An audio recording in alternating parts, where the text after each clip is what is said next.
Hello students, I am Roshni. Welcome to Tapti study classes channel. तो आज मैं आपको कक्षा 11वीं विषय अंग्रेजी यानी इंग्लिश विषय का फुल सॉल्यूशन बताने वाली हूँ। मतलब अनसीन पैसेज, ग्रामर सेक्शंस के सभी के आपको आंसर्स मिलने वाले हैं। तो वीडियो को अंत तक जरूर देखें। पूरे अनसीन पैसेजेस के आपको आंसर्स अच्छे से करना है। साथ ही साथ आपको स्पेलिंग्स में टेंशन नहीं लेना है, क्योंकि जो अनसीन पैसेज है इसके आपको पैसेजेस में ही पूरी स्पेलिंग्स मिलती है, तो इसमें आपको स्पेलिंग्स याद नहीं करना है। तो यदि आप चैनल पर नए हो तो प्लीज चैनल को सब्सक्राइब जरूर करें, वीडियोस को लाइक भी करें और अपने फ्रेंड्सों के साथ ज्यादा से ज्यादा शेयर भी करें। तो देखिए, पहला क्वेश्चन आपको क्या दिया गया, यहाँ पे जो एक अनसीन पैसेज दिया है, फ्लड्स यानी कि बाढ़ किस प्रकार से आती है, पूरा उसके बारे में वर्णन है। साइंटिस्ट का क्या कहना है, सभी पूरा मानसून कैसा होता है, स्प्रेड होता है, सब दूर कैसा फैलता है, उसी के ऊपर पूरा पैसेज बेस्ड है। जहां पर आपको पूरा रेनफॉल का मिलेगा, बारिश ज्यादा होती कम, पूरा पैसेज आपको समझेंगे आप तो पूरा मानसून से संबंधित है। बाढ़ आती है किस प्रकार से, झरना कम ज्यादा, नदियों को पानी किस प्रकार से हो जाता है, उनका जो पूरा जल के बारे में है यानी कि बाढ़, पूरा डिटेलिंग मिल जाएगी। तो चलिए स्टार्ट करते। पहला क्वेश्चन आपको इससे संबंधित पूछा है, which word in the passage means about to happen. तो आपको अबाउट टू हैपन का मीनिंग पूछा है, तो इसका मतलब होता है इम्पेंडिंग, यानी कि क्या हुआ, यानी कि क्या अचानक घटित होना, उसको बोलते हैं इम्पेंडिंग। तो इसी का मीनिंग होता है अबाउट टू हैपन। अब बढ़ते हैं नेक्स्ट क्वेश्चन की और यहाँ पर आपको पूछा है, which word means small reverse that flow into larger river. जो छोटी नदियों को बड़ी नदियों में कन्वर्ट कर देता है, वो उसके लिए एक वर्ड आता है ट्रिब्यूटरीज। तो ट्रिब्यूटरीज क्या होगा, इसका आंसर हो जाएगा। अब बढ़ते हैं नेक्स्ट क्वेश्चन की ओर। तो यहाँ पर आपको क्या पूछा है, what is the noun form of prominent. Prominent का नाउन फॉर्म क्या होता है, तो क्या होता है प्रोमिनेंस। यहाँ पर इसी के जैसे सिमिलर बहुत सारे वर्ड आते हैं, तो ये इसका नाउन फॉर्म होता है, तो प्रोमिनेंस लिख देंगे आप आंसर। अब बढ़ते हैं अगले क्वेश्चन की ओर। यहाँ पे आपको क्या पूछा है, which part of speech is the word minimize. तो जो वर्ड मिनिमाइज है, ये स्पीच का कौन सा पार्ट है, आपको बताना है। मतलब क्या है, नाउन है, वर्ब है, ऐसे ऑप्शंस आपको दिए रहेंगे। तो क्या है, मिनिमाइज एक वर्ब फॉर्म है। आप बढ़ते अगले क्वेश्चन की ओर। तो यहाँ पर आपको क्या पूछा है, यहाँ पर आपको पूछा है कौन सा कॉज है। क्वेश्चन है, what is the main cause of flooding in India. हमारे भारत में फ्लडिंग का कारण, बाढ़ का कारण क्या है, जिसके कारण आती है। तो ये क्या हो जाएगा, the seasonal nature of our rainfall, यानी कि बारिश का मौसम is the main cause of flooding in India. यही बारिश का जब वो अधिकतर होती है, तो नेचर के कारण, प्राकृतिक कई बार प्राकृतिक तरीके से आती है, ये होता है। उसके बाद अगला प्रश्न आपको पूछा है, तो क्वेश्चन नंबर 6 में आपको पूछा है, what have some scientist anticipated. तो ये किस प्रकार से साइंटिस्ट यहाँ पर प्रत्याशित है, मतलब उनको किस प्रकार की एक्सपेक्टेशन या एक्सपेक्टेड है। तो क्या हो जाएगा answer, one set of scientist has estimated that the monsoons could be shorter in duration but far more intensive. भली मानसून क्या हो सकता है, आगे जाके कुछ कम समय के लिए हो सकता है, शॉर्टर हो सकता है, छोटा हो सकता है, बट इतना ज्यादा हमारे लिए खतरनाक भी नहीं होगा, लेकिन फिर भी हमें थोड़ा दूर का ही उसमें करना पड़ेगा, उसको लेके सतर्क रहना पड़ेगा। ये हो गया क्वेश्चन नंबर 6 का आंसर। अब बढ़ते हैं क्वेश्चन नंबर 7 की ओर। यहाँ पर आपको क्वेश्चन नंबर 7 में क्या पूछा है, तो क्वेश्चन नंबर 7 में आपको पूछा है, what causes climate change. Climate change होने क्या कॉसेज है, तो क्लाइमेट चेंज कॉसेज मतलब किस प्रकार से हमारा वातावरण, पूरा मौसम कैसे चेंज होता है, ऑफ ह्यूमन एक्शंस, ये मानव के किए गए कार्यों द्वारा ही हुआ है। Through the increased concentration of green houses gases in the atmosphere. बहुत सारी गैसेज है, जैसे कि अब हम बात करें तो हम रेफ्रिजरेटर में भी जो यूज करते हैं सीएफसी, उसके कारण भी बहुत सारे कॉजेज है, जो जिसके कारण हम क्या करते हैं, हम कहीं ना कहीं पृथ्वी को नुकसान पहुंचा रहे हैं, जिसके कारण ये सब कुछ हो रहा है। तो अब बढ़ते 8वें क्वेश्चन की और यहाँ पर आपको पूछा गया है, noticeable, outstanding, remarkable, salient and striking are the synonyms of which word. आपको कौन से वर्ड के सिनोनिम्स है बताना है। इन वर्ड्स का एक तो क्या होगा, प्रोमिनेंट। इन सभी का मीनिंग होता है नोटिसेबल, आउटस्टैंडिंग, ये सभी, रिमार्केबल, ये सभी प्रोमिनेंट के वर्ड्स फॉर्म है, सिनोनिम्स है। 9वां नंबर का पूछा है, चूज द करेक्ट अल्टरनेटिव। आपको चूज करना है, यदि हम प्रोसेस करते हैं लिक्विड, गैस और अदर सब्सटेंस को टेक करने की, यानी साथ में लेने की, तो उसको क्या कहा जाता है। तो इसको ध्यान से नोट करना है। ये क्वेश्चन जो मैं आपको सारे बता रही हूँ, सारे इंपॉर्टेंट है पैसेजेस। तो ये जो आंसर होगा इसका होगा एब्जॉर्प्शन। याद रखिए, पी वाला एब्जॉर्प्शन है, ना कि यहाँ पर आप बी वाला लगा दे। तो यहाँ पर ऑप्शन क्या हो जाएगा, ए नंबर का, यानी कि एब्जॉर्प्शन। जब लिक्विड और गैस और अदर सब्सटेंस को हम लेते हैं, तो ये क्रिया क्या कहलाती है, एब्जॉर्प्शन कहलाती है। अगला है लास्ट इसका 10वां क्वेश्चन। तो 10th में आपको क्या पूछा है, 10वें नंबर में आपको पूछा है why do scientist have a sigh of relief. उन्हें ऐसा क्यों लगता है कि अब संकेत मिल रहा है कि कुछ अच्छा रिलीफ होगा। तो scientist have a sigh of relief because the monsoons could be shorter in duration, short हो सकता है ड्यूरेशन में, बट फार मोर इंटेंसिव। जो साइंटिस्ट के बारे में इनकी क्रिया है कि आगे जाके मानसून कम समय के लिए आए, पर हो सकता है इतने में ही उसका प्रभाव छोड़ जाए। तो ये हो जाएगा आप 11वें नंबर का क्वेश्चन है। तो अब यहाँ पे आपको 11 नंबर में पूछा है why does the earth fail to absorb rain water. क्यों अर्थ फेल हो चुकी है रेन को एब्जॉर्ब करने में, वाटर, रेन वाटर यानी बारिश के पानी को। तो क्या होगा इसका उत्तर, the monsoons are separate over a short period during the year. साल में शॉर्ट पीरियड में आता है monsoon, and often bring so much volume of rain. उतने ही समय अंतराल में यदि ज्यादा बारिश हो जाए, और हम पेड़ भी कम लगाते हैं, that's why the earth fail to observe rain water. तो ये सब कुछ उसमें आ जाएगा। ये आपको पैसेज के हिसाब से लिखाना है, अकॉर्डिंग पैसेज। तो पूरा पैसेज में इसका आंसर आपको मिल जाएगा, आप इसको ध्यान से देखेंगे तो यहाँ तक के क्वेश्चन नंबर 11 तक पूरा हमारा क्वेश्चन नंबर 1 फिनिश होता है। अब मैं आपको बताने जा रही हूँ क्वेश्चन नंबर 2 के पूरे आंसर्स, जहां पर आपको क्या दिया गया है। तो जो क्वेश्चन नंबर 2 है उसमें आपको कोई भी ऐड करना है, तो मैं आपको सारे क्वेश्चंस के आंसर बता रही हूँ, आपको जो भी एक छोड़ना है वो छोड़ सकते हैं, पर इन सारे को नोट कर लीजिए, बहुत इंपॉर्टेंट है। जो न्यूज़पेपर हैबिट है, ये भी आपको इस पे भी आता है आर्टिकल, कई बार न्यूज़पेपर हैबिट कैसी होती है उस पे भी आता है। तो जो क्वेश्चन नंबर 2 है वही न्यूज़पेपर रीडिंग के ऊपर है पूरा।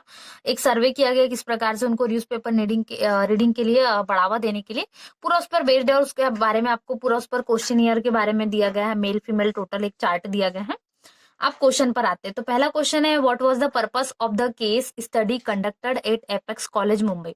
इनका क्या उद्देश्य था, पर्पस क्या था, तो आंसर क्या हो जाएगा, the purpose of the case study conducted at Apex College Mumbai was to study thoroughly the reading habits. इनका उद्देश्य क्या था, पर्पस रीडिंग हैबिट्स को कन्वर्ट करना, या और भी लिख सकते हैं स्टूडेंट्स में इंप्रूवमेंट करना रीडिंग हैबिट्स को।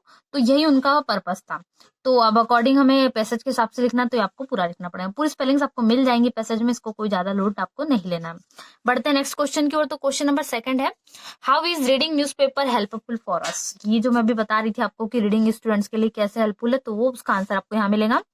Reading newspaper helpful for us not only creates a habit of reading, ना केवल रीडिंग की हैबिट क्रिएट करती है, but also opens the doors to self improvement, बल्कि किसकी राह खोलती है, अपने आप को हमें विकसित करने का मौका मिलता है, इम्प्रूवमेंट करने का मौका मिलता है, कि हम अपने दिमागी और मानसिक तौर पे अच्छे से विकसित हो सके। इसका हमें न्यूज़पेपर हेडिंग से, हैबिट से बहुत बड़ा फायदा मिलता है। बढ़ते हैं क्वेश्चन नंबर 3 की ओर। तो यहाँ पर आपको क्या पूछा गया है, तो क्वेश्चन नंबर 3 में आपको पूछिए डाटा कलेक्शन के लिए कौन सी मेथड यूज करा है जो उनके द्वारा। तो क्वेश्चनर मेथड है, आपको जो पैसेज के लास्ट से आप जाएंगे तो लास्ट से ही मिल जाएगी। तो क्वेश्चनर मेथड यूज की, मतलब क्वेश्चन पूछने वाली, was adapted by the apex professionals for the data collection.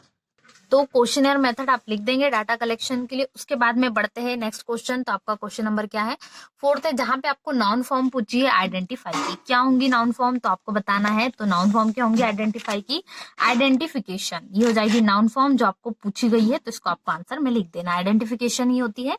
अब डिफरेंट क्वेश्चन में है who were the apex professionals who conducted the case study. कौन थे एपेक्स प्रोफेशनल, तो ये आपको जो पैसेज में ही मिल जाएगा, स्टार्टिंग के पैसेज में। तो क्या the apex professional were graduate, post graduate and PhD students. इतने लोग क्या थे यहाँ पर प्रोफेशनल से। Case study was conducted by their professional, तो जो केस स्टडी हो रहा था इन्हीं प्रोफेशनल्स के द्वारा हो रहा था। तो ये हो गया 5th तक के पूरे आंसर। अब देखते हैं अगले क्वेश्चन के आंसर। तो आपको 6th में पूछा गया how many questionnaire were distributed among the professionals, how many were received. तो यहाँ पर आपको बताना है कितने क्वेश्चनर ने यहाँ पर प्रोफेशनल से डिस्ट्रीब्यूट करा, कितने लोगों को। तो 200 यहाँ पर हुआ, और उतने में से कितने रिसीव करा, तो ओनली 143 ने ही रिसीव करा। तो ये आपको करना है यहाँ पर। पूरा आपको इसका चार्ट में ही मिल जाएंगे पूरे आंसर्स। और अब जो नेक्स्ट है उसमें आपको पूछा गया है supply one word for a research instrumental that consist of a set of questions. जो क्वेश्चंस के सेट करता है उसको क्या कहा जाता है, 1 वर्ड में आपको पूछा, तो उसी को क्या कहा जाता है, जैसे कि हमने देखा तो क्वेश्चन नियर कहा जाता है। तो ये आपको लिखने लेना है क्वेश्चन नियर। अब उसके बाद में अगला क्वेश्चन है आपका, क्वेश्चन नंबर 8 है। आपको 8 तक के करना है, यदि आप चाहते पूरे करना तो पूरे आपको सिर्फ लिखना है, बट एग्जाम में तो आपको ओनली यहाँ पर 8 एनी 8 दिखा गया है, तो एनी 8 ही लिखना है। अगला क्वेश्चन है period of 100 years is called a. तो इसको क्या कहा जाता है, जो 100 का पीरियड होता है तो उसको कहा जाता है सेंचुरी, जो 100 सालों का होता है पूरा, उसको सेंचुरी कहा जाता है, यानी शताब्दी हिंदी में कहे तो। उसके बाद में 9th नंबर क्वेश्चन है, how many candidates did not submit the question, कितने लोगों ने सबमिट नहीं करा। तो देखिए डिस्ट्रीब्यूट हुए 200 में और रिसीव्ड करा ओनली कितने ने, 143। तो आप माइनस कर देंगे तो आपको कितना मिल जाएगा, 57। तो 57 ऐसे लोग थे जिन्होंने सबमिट नहीं करा। अब क्वेश्चन नंबर 4 की ओर बढ़ते हैं। यहाँ पर ग्रामर पोर्शन आ रहा है आपका। तो क्वेश्चन नंबर 4 में आपको ग्रामर जो पोर्शन है वहां पे ए एंड द वाले यूज वाले हैं, तो वो हम देखने वाले हैं। तो यहाँ पर जो क्वेश्चन नंबर 3 है नोट मेकिंग, वो भी जल्दी मिलने वाला है, इसलिए पहले चैनल को सब्सक्राइब कर ले, उसके बाद ही आपको नोट मेकिंग मिलने वाली, इसलिए पहले इन वीडियोस को अच्छे से प्रिपेयर कर ले। तो पहला क्वेश्चन है, my brother is dash SDM। तो ये मेरे भाई के SDM है, तो यहाँ पर कौन सा वर्ड आएगा, ए एंड द। तो जितनी भी डिग्री फॉर्म होती है उनके सामने क्या आता है, एन आता, तो एन लिख देंगे तो आपका आंसर कंप्लीट हो जाएगा। बढ़ते अगले क्वेश्चन की ओर, will you please give me dash money. तो यहाँ पर आंसर क्या आ जाएगा, will you please give me some money. तो यहाँ पर क्या आ जाएगा, सम आ जाएगा। अब अगला प्रश्न आपको पूछा गया है, Mohan was very tired so he dash to bed early.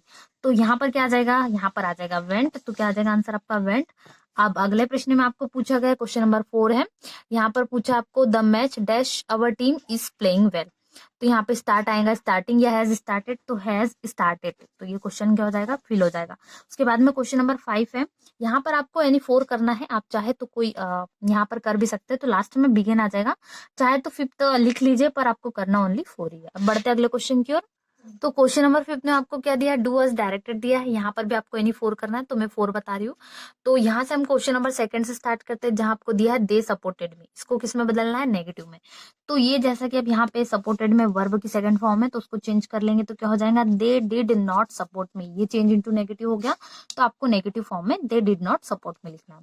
अब अगला क्वेश्चन आपको क्या पूछा है, यहाँ पर हरी इज प्लेइंग क्रिकेट, इसको चेंज करना है वॉइस में, तो क्या हो जाएगा, cricket is been played by Hari. तो अब यहाँ अगले क्वेश्चन की ओर बढ़ते हैं। यहाँ पर आपको पूछा है, if he does not take taxi he will miss the train. आपको यहाँ पर रिराइट करना है, अनलेस यूज करना है इफ की जगह पे, तो यहाँ पर अनलेस यूज करेंगे। तो unless he take taxi he will miss the train, train को मिस कर देगा, जब तक उसने टैक्सी बुक की तब तक उस ट्रेन मिस हो गई।